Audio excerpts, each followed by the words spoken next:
Hi! Magandang araw mga beshi! Today is manguha tayo ng mangga. So ito na nga, ang dami kasing bunga dito ng mangga, no? Ayan, naisipan namin manguha ng mangga.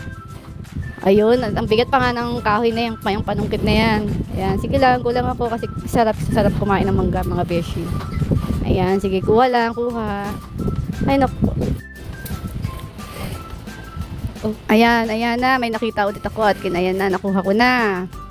Tan. Tuwa ako dyan mga beshi. Yan, sarap kasi. Laki-laki nung nakuha ko dyan. Tingnan niyo.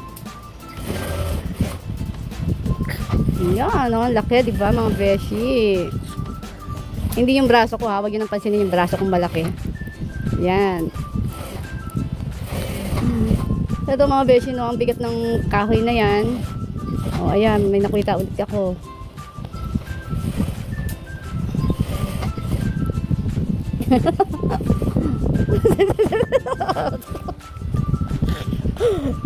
Ayan.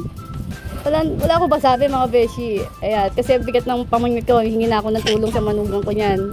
Kasi mabigat siya noon, di biro, mabigat. Ayan.